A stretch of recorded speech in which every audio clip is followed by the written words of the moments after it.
Assalamualaikum warahmatullahi wabarakatuh. Selamat bertemu kembali pada meeting ketiga pengembangan bahan ajar MI atau SD. Di meeting kita kali ini, kita akan membahas dua topik. Yang pertama tentang prinsip-prinsip pengembangan bahan ajar MI atau SD dan pendekatan R&D, khususnya lebih kepada model ADI gitu ya. Dan yang kedua topiknya tentang analisis kurikulum merdeka dalam pengembangan bahan ajar. Nanti akan ada dua video yaitu tentang prinsip, yang kedua tentang analisis kurikulum merdeka tadi. Nah, untuk mempersingkat waktu, langsung saja kita pada pembahasan tentang prinsip-prinsip pengembangan bahan ajar ini akan membahas tentang konsep dasar pengembangan bahan ajar. Insya Allah di minggu sebelumnya sudah pernah kita ulas ya tentang pengertiannya gitu ya, bahwa secara pengertian pengembangan bahan ajar itu merupakan segala bentuk materi yang digunakan untuk membantu guru dalam melaksanakan kegiatan pembelajaran. Jadi intinya eh, kumpulan dari materi yang dirancang gitu ya. Kemudian ini bermanfaat untuk membantu guru dalam melaksanakan kegiatan pembelajaran sehingga ketercapaian tujuan pembelajaran akan lebih optimal, akan lebih efisien dengan adanya bahan ajar. Kemudian bentuknya seperti apa sih bahan ajar? Itu bisa berupa buku teks, kemudian modul pembelajaran, LKS, media digital, video pembelajaran, interactive learning media. Nah, ini varian atau bentuk dari bahan ajar yang bisa dikembangkan.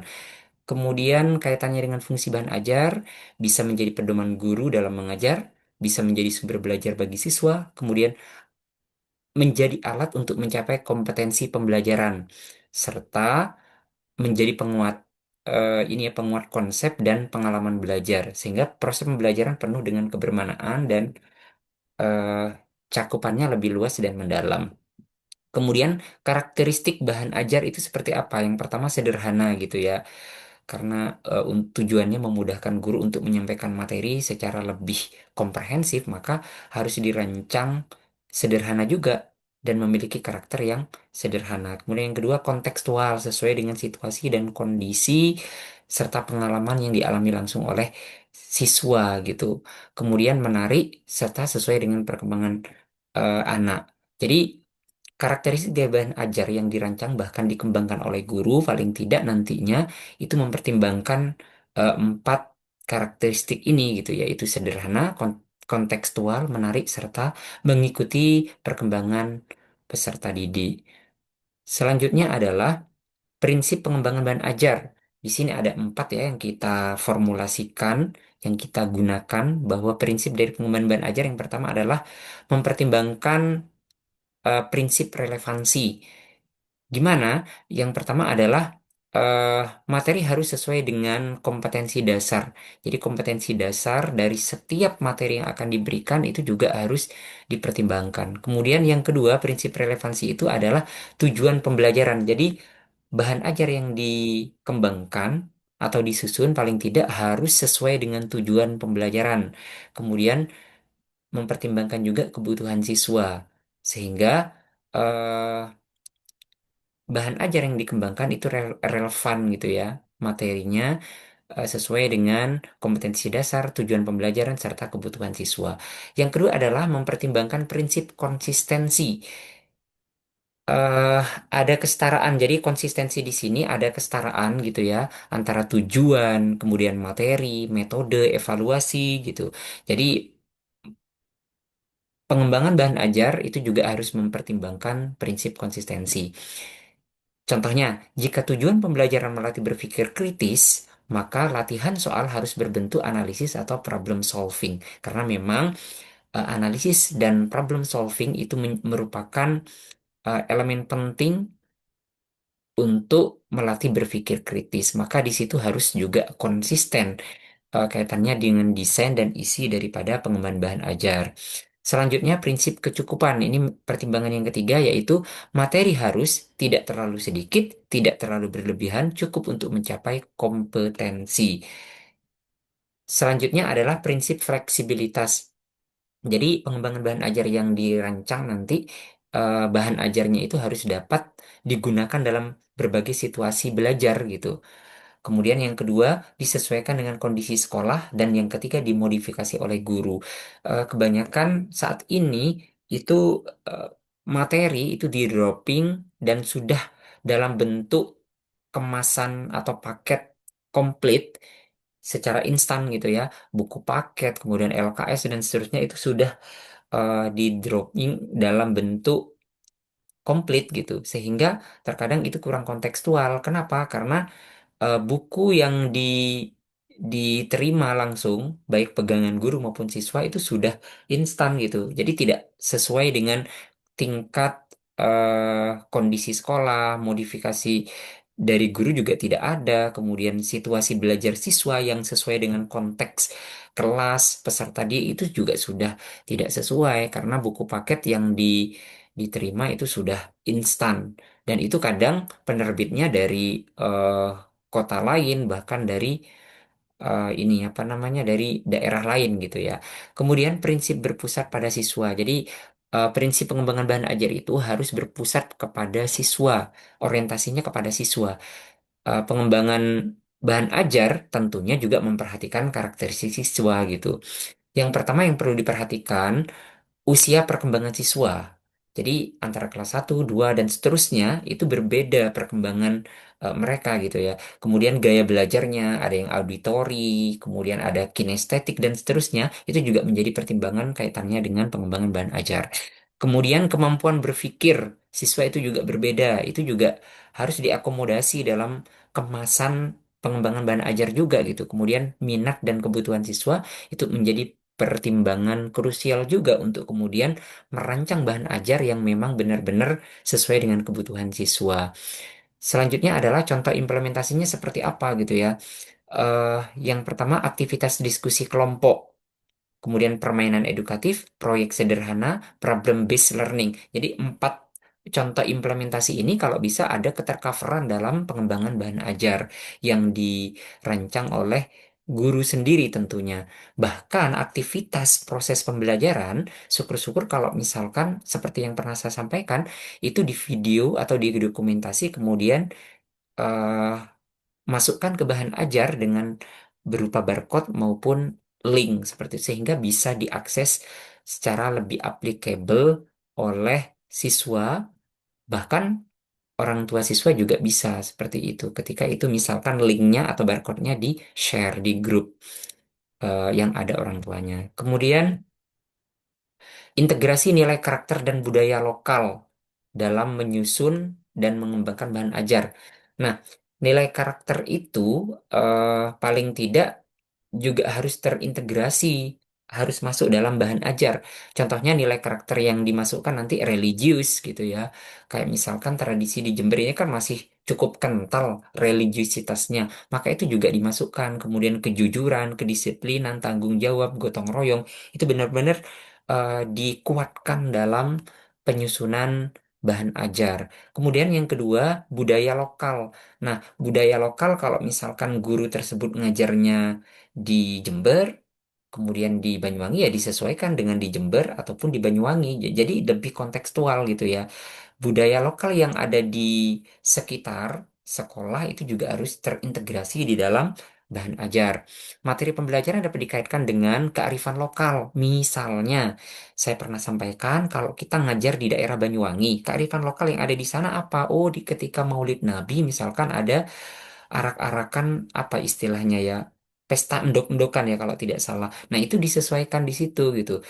Kemudian tradisi daerahnya seperti apa, tradisi osing misalkan kalau kita contohkan di Banyuwangi. Nah, itu dikuak juga di apa namanya dimasukkan juga dalam pengembangan bahan ajar sehingga itu lebih bersentuhan dengan apa ya tradisi daerah yang ada di Banyuwangi. Kalau di Jember berarti di Jember dan seterusnya. Kemudian lingkungan sosial siswa. Lingkungan sosial siswa juga harus menjadi pertimbangan, bahkan dimasukkan di dalam bahan ajar. Contohnya pembelajaran IPS menggunakan contoh budaya lokal daerah setempat.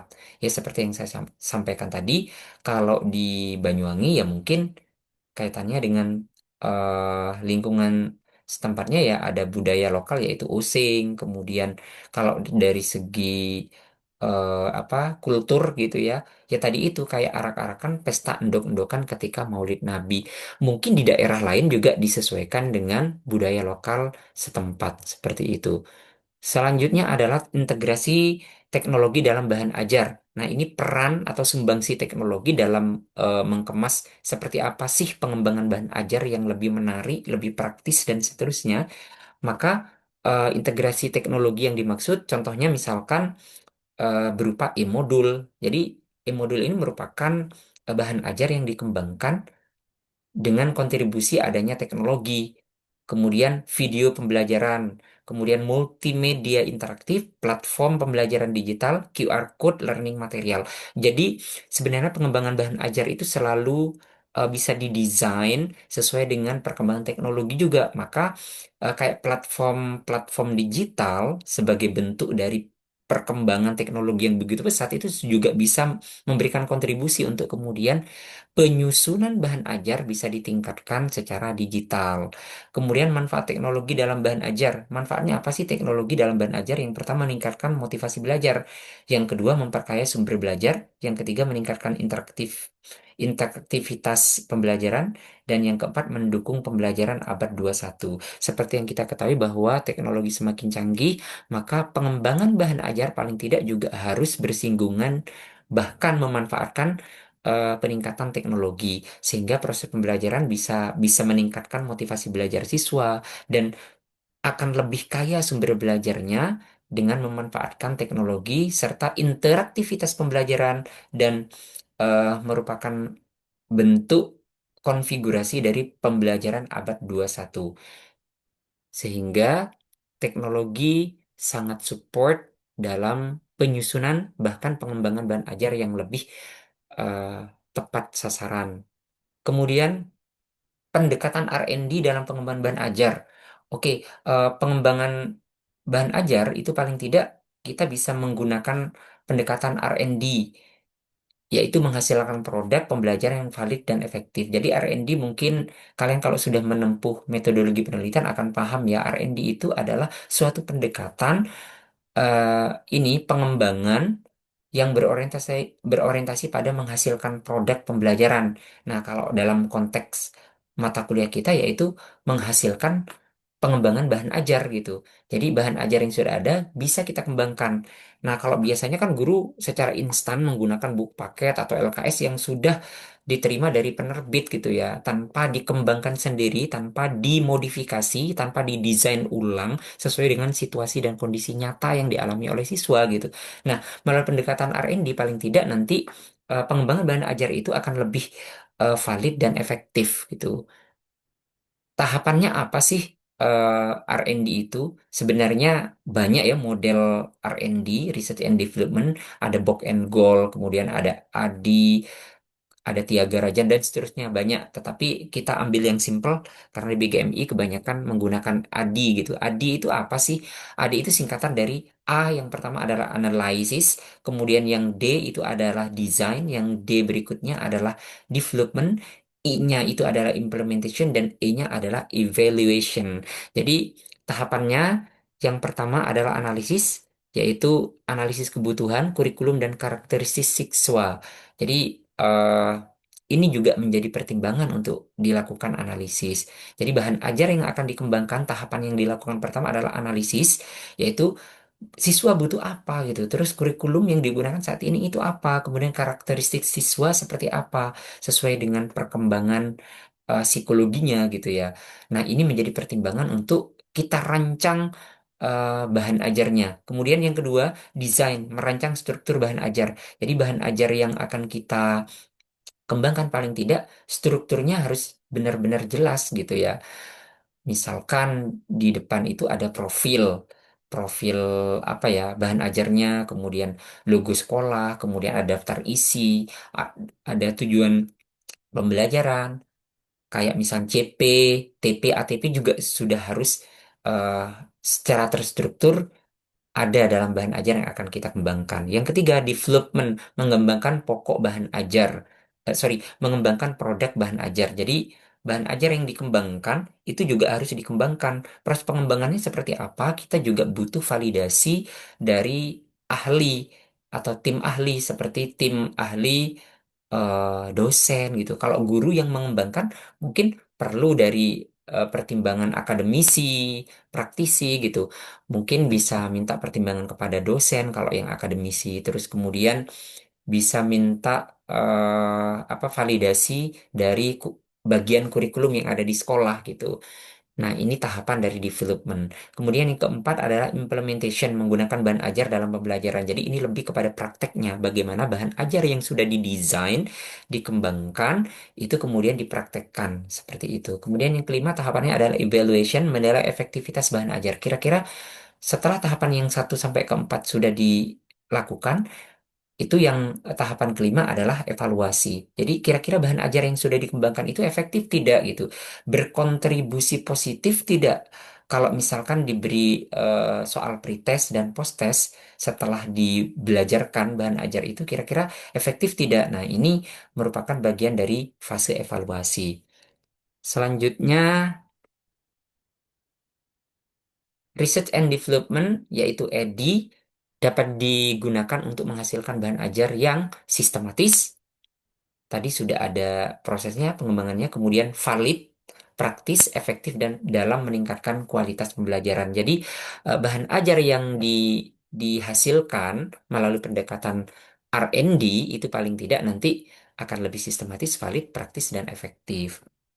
Nah, ini referensinya kaitannya dengan materi yang sudah saya sampaikan, bisa kalian baca. Eh, Terima kasih. Mungkin itu saja yang bisa saya sampaikan. eh Sembari pahami juga tentang prinsip, sorry, selain prinsip, yaitu tentang analisis kurikulum merdeka dalam pengembangan bahan ajar untuk topik yang berikutnya. Oke, terima kasih. Assalamualaikum warahmatullahi wabarakatuh.